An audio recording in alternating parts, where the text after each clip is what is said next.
Hi, I'm Bill Bradley. Join me for a recent excerpt of American Voices.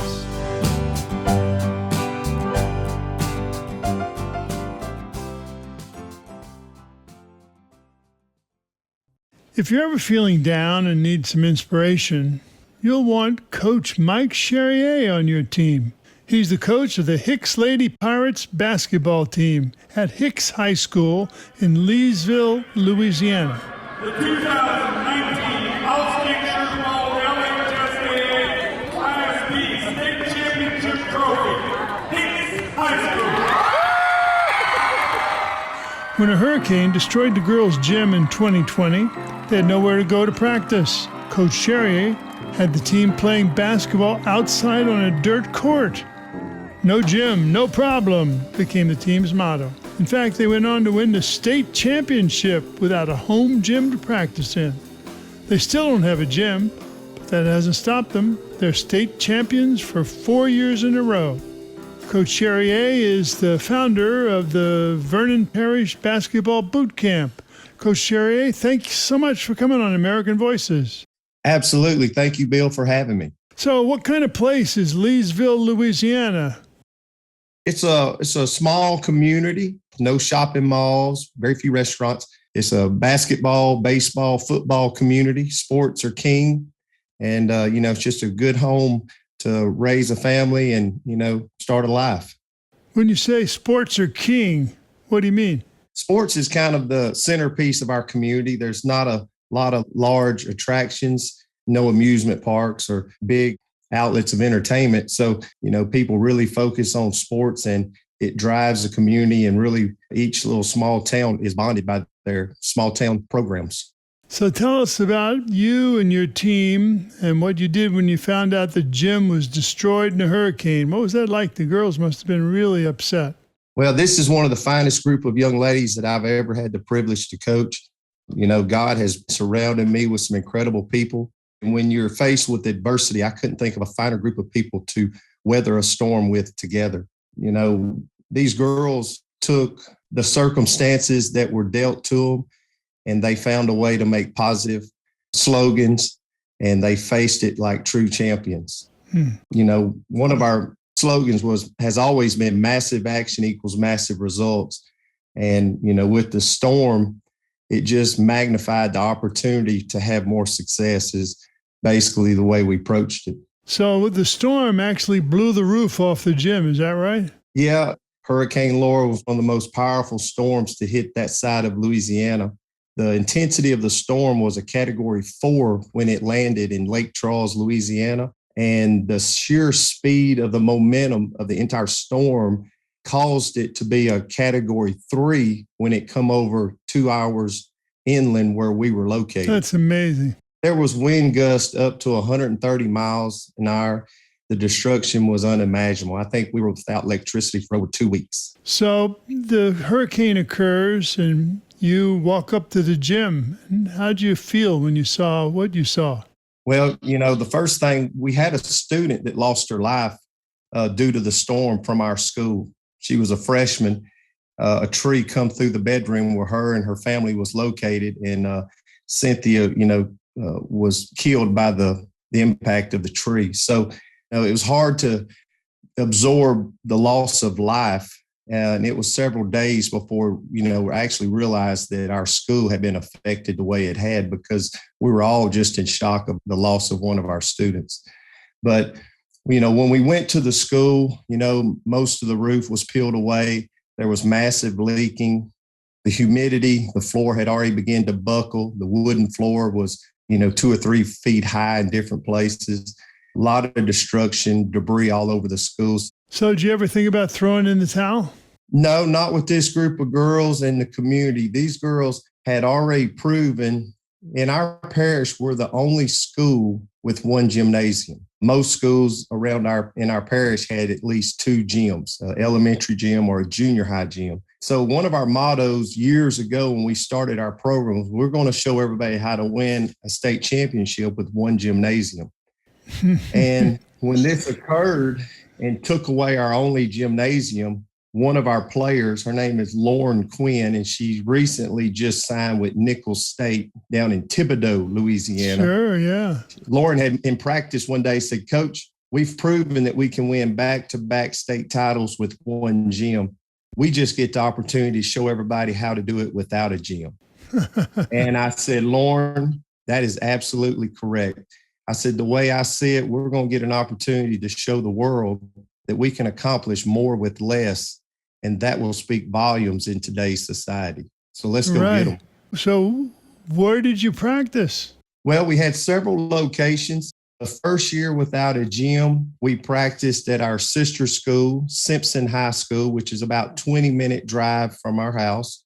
We would practice after school, after they got through practicing. So practice usually started in the evening around 5 o'clock, 5:30. Mm-hmm. We would also practice at a local church in Leesville. Within a month after the storm, we were beginning our afternoon practices. My mother and father had come down with COVID. Now, this is in year 2020. And my father handled it well. My mother didn't handle it too well. She spent about 30 days in ICU and eventually succumbed to COVID. During that time, I had a great group of girls, and they said, Coach, whatever we need to do, let's make this work. And I would stay in the hospital with my mother in the evenings. And I told the girls, I can give you my mornings, but I can't give you my evenings. Family always comes first. So we began practicing at 4:30 in the morning. Really? The girls would team up. They actually looked like little parachuters coming to practice. They'd have one backpack full of school gear, which would be their books and notebooks. And on the other side of their body, the backpack, they would have their basketball and their shoes and their gear to get dressed for practice. So they had a backpack in the front and a backpack in the back. They were just finding ways to make it work. And after, my mother had passed and the girls requested, could we just continue to practice in the morning because they had got acclimated to getting up, and it just seemed to make their day go a little more smoothly. And I said, absolutely, girls, as long as I can keep bringing my coffee pot, I'm good to go. So that first year was just a way of figuring out how to handle that much adversity at one time. So, Mike, the girls were already champions, so they had the experience of sacrificing together to achieve a goal, 2 championships. And now you gave them this third challenge, which was do it without a gym. And they really took to that challenge, didn't they? Absolutely. I think part of that stemmed from the challenge of showing you can win a championship with one gym. And we just didn't know the good Lord had plans for us to increase the adversity and have an opportunity to show everybody we could win a championship without a gym. So that is inspiration for me, seeing how these kids handled that adversity. So day to day, what was the difficulty of not having your own gym? I heard sometimes you practiced outside and they had to look out for roots that came out and caused them to sprain their ankles. Yeah. There's a lot of times you can prepare for the big problems by not having a gym, but it's the little things that seem to get you. And I think that's a lot about life. It's always the little things that wind up getting us. And, one of the things is just having equipment that you need at practice. So one of the solutions, we assigned each girl a jump rope. We assigned each girl a basketball. We assigned them their weight vest. And that's now your responsibility to bring it to and from wherever we're practicing. A lot of more communication between parents and students and the coaches just to make it all happen and be consistent so we're all on the same page. So nobody ever came up to you and said, it's not fair if we don't have a gym. If they did, what would you say to them? One of my Sunday school teachers would always say, the only fair is the fair where they sell cotton candy and candy apples. There's no fair in life. And the sooner you realize that, it really makes this trip or this journey in life much easier, that it's not fair, it's what you make of it. And That's what I told the girls. We're going to make something of this opportunity. You've invested too much of your time to turn around at this point. Keep moving forward, girls. A lot of skill in these girls. We've had one sign with University of Monroe. That's a Division I, and Lauren just signed with Thibodaux, Louisiana, and we've had several go to junior college. So it's a real skill-oriented group of girls that has really threw a lot at their craft. So tell us about the game you won the state championship that year. The most memorable state championship game happened in 2019, Bill. That year we suffered 8 losses on the year. 5 of the losses come to a team 26 miles down the road from Hicks. Wow. And we happened to play them in the state championship game, and we had never beaten that team. How about that? So they had beat us 5 times that year. Right. You know, what is the size of the school in Class C in Louisiana?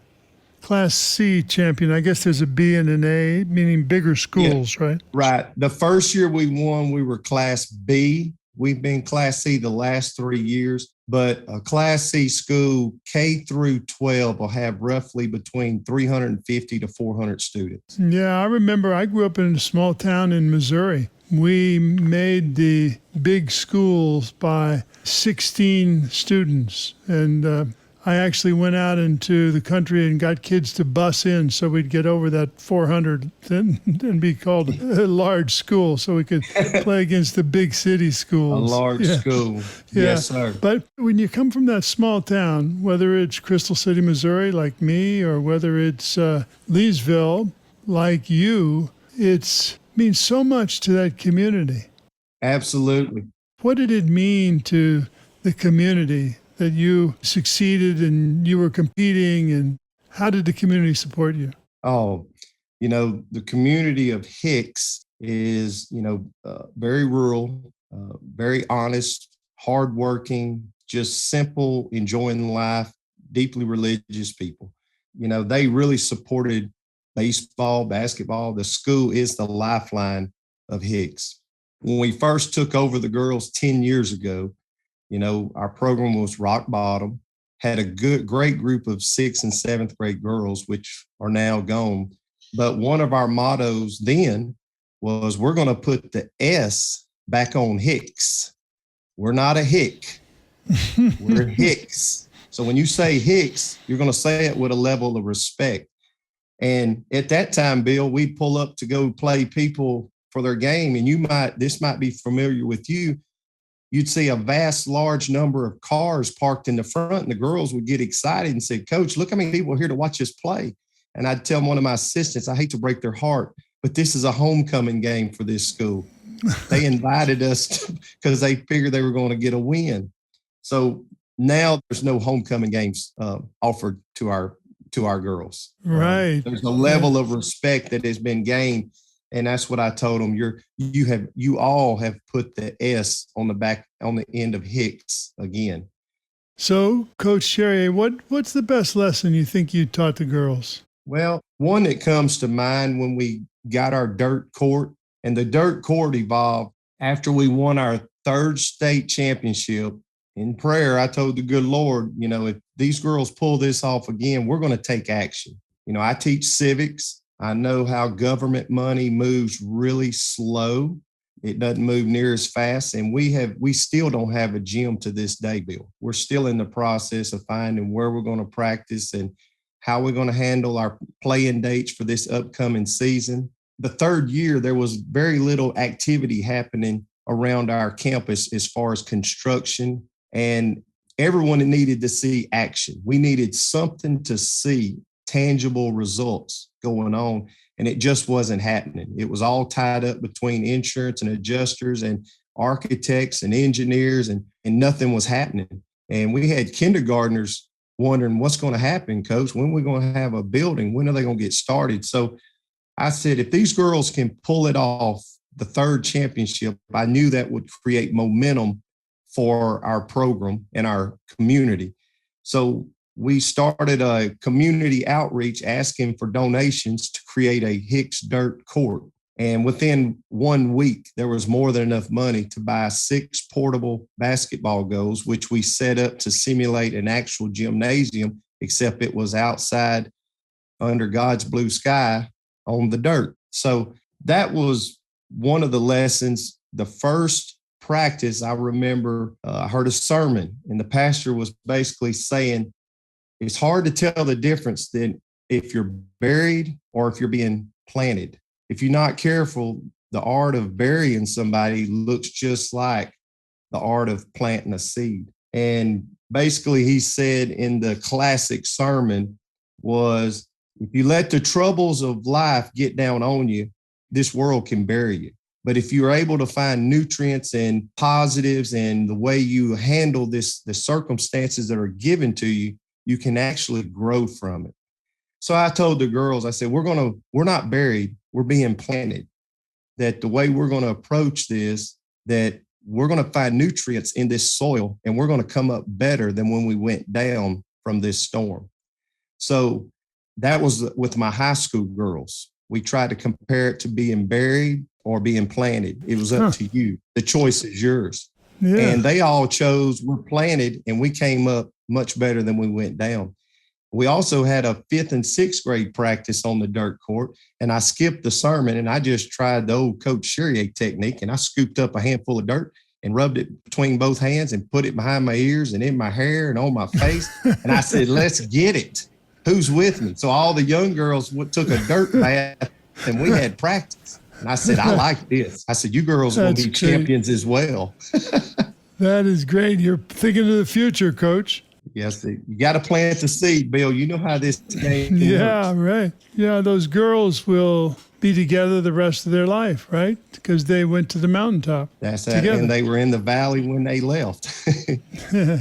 Yeah, well, that's where it begins. That's where you know you're reaching people. Absolutely. So tell me about the Vernon Parish Basketball Boot Camp. What do you love most about running the camp? And these are younger kids, right? Yeah, it's for boys and girls. Ages, I have 2 sessions, ages 5 years to 8 years old. And then I have a second session, 9 to 14 years old. It's a basic, hardcore, old-fashioned, fundamental basketball. We incorporate a lot of life lessons. Been a great first day of camp. It started well. I see us building a team this week. I see a team starting to come. Most important thing you need to do is go home and do what? Practice. Louder. Go home and do what? If you don't go home and practice, you're going to be the same player you were when you left here today. So, what's coming up pretty soon? When you go back to school, what time will it be to start playing what? Basketball season. If you start practicing now, it'll pay off. If you wait till season, it's too late. So, basketball only works if you do. Basketball only works if you do. So go home this evening, jump a rope, dribble the ball, make passes, work on your pivots, work on your layups, and all the other stuff we've done. It would be more tomorrow, right? 2 claps and we'll turn it over to the counselors. 1, 2. Wow. So tell me, how do you teach kids to pass the ball? Everybody likes to shoot, but how do you teach them? You got a lesson for passing the ball and what it means to be a member of a team? Right. There's one team story I'd like to share, but it's an old blind mule named Jim. We always share this with them at the beginning of the camp to build that team bonding. But Jim was a blind mule, and a young man had got stuck in a country road, and he walked down the farm road and come up on this abandoned farm. And he approached this farmer who come to the door, and he asked the farmer, could you come pull me out? And the farmer said, I've sold all my equipment. The only thing on this farm is me and my blind mule named Jim. And the young man said, well, could we take Jim to the truck and hook him up to it? And the farmer said, well, let's give it a shot. So they led the blind mule down to the truck and they hooked him up to the truck. And the farmer popped the whip and said, let's get to pulling, Ray. And Jim just stood there. He popped the whip again and said, Sally, it's your turn to pull, girl, get to pulling. And Jim just stood there. In the third whip, he popped the whip and said, all right, Buck, get to pulling. And finally, on the 4th pop, he hollered, Jim, get to pulling. Well, Jim, the blind mule, single-handedly pulled that truck out by himself. And the young man was so ecstatic and excited, he just said, Farmer, why did you say Ray and Sally and Buck? And his name is Jim.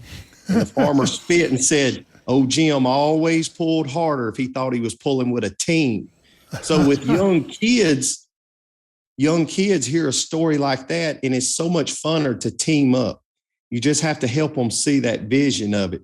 And one of our plays that we run with our high school girls to this day is get a friend a shot. You don't get a shot, you get a friend a shot. And by you creating the penetration and drawing the defense and creating a shot for your friend, you're becoming a great basketball player. Everybody hold their candy, be real still. Raise your hands if you've ever met somebody mean and they said something that hurt your feelings. Raise your hand. That's not nice, is it? All right, we call that the crab mentality. Let me tell you a little story about crabs. Y'all know what a crab is? Got the claws and they walk sideways. All right, a crab, you go crabbing down in Hackberry, Louisiana, you put a piece of meat on the end of a string and you put it in the water, and when that crab gets on it, you pull him in real slow and you dip him with a net and you put him in your bucket. If you put one crab in a bucket, that crab can get out. You have to put a lid on the bucket because he will grab the top of the bucket and pull himself out. So you put a lid on it. The moment you catch his best friend, they went to crab school together. They ran around the marsh and had fun. They were good buddies. The moment you catch his best friend and put him in the bucket with him, you can throw the lid away. Because one crab will almost be out and his buddy will reach up there and pull him back down. Nuh-uh, you get back down here where I'm at. And then that crab will get on top of him and he'll almost be out. And then that crab will grab him and pull him down at the bottom and say, no, you get down here where I'm at. So they call it the crab mentality. They will spend all day pulling each other down. And if you notice, when people say something mean and nasty and hurtful to you, they got the crab mentality. What they're doing is trying to pull you down because they're scared you're going to get ahead of them. In a sense, you're going to get out of the bucket. So make sure you don't have the crab mentality. So when someone is making fun of you or says something mean to you, you think they just got the crab mentality because I have something they want, so they're making fun of me, right? So when you catch one of them, just say, hey, don't practice it, don't do the crab mentality. I'm gonna just keep on keeping on because I got somewhere I want to get. Raise your hands if that makes sense. Good deal. 2 claps, and we're gonna haul back up past that. Right. Another example is at camp or with the younger kids, you hold your thumb sideways and ask the kids, raise your hands if you'd like to be a good basketball player. Well, everybody wants to be good. And then you tilt your thumb up and say, how many of y'all would like to be a great basketball player? Well, they all raise their hand. And you ask them, what's the difference between a good basketball player and a great basketball player? And a good player scores points, a good player's get a lot of assists. A good player has stats, but a great player makes other players better. So we're after a mindset of, I don't need to score. I don't need to do a lot of intangibles. I just need to make my teammate better. And you can do it from the bench. You can do it from the court. You can do it at practice. It could be on the bus ride. There's different ways of making teams better. So it just it's a good way to keep the ones who are at the top of the food chain brought down, and it's a way of elevating the bottom half of the team to rise up. So it keeps a good balance on your basketball team. Mike, that applies to in Hicks, Louisiana, and in the NBA. I mean, I once had a conversation with a great basketball player named Oscar Robertson, and Michael Jordan had just come into the NBA, and he's in his 3rd year, and Oscar observed that he still wasn't a great player. And I said, why is that? And he said, because he hasn't figured out how to make the worst player on his team good. And that's what he learned. And Bill Russell, wow. Bill Russell, I mean, yes, sir.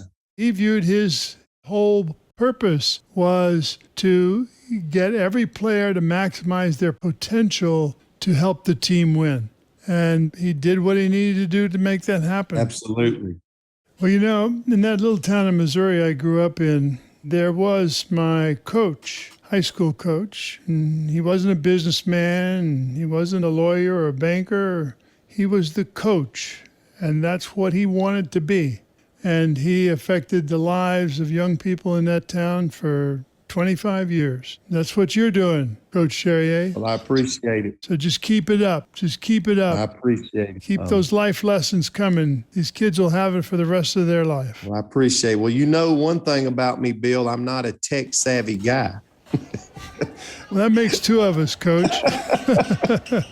It's wonderful to have you here. You're inspiring all of us. I've been speaking with Coach Mike Charrier of Hicks Lady Pirates basketball team at Hicks High School in Leesville, Louisiana. Thanks so much. Really enjoyed it. Good luck next year. Appreciate you, Bill. Thank you for having me.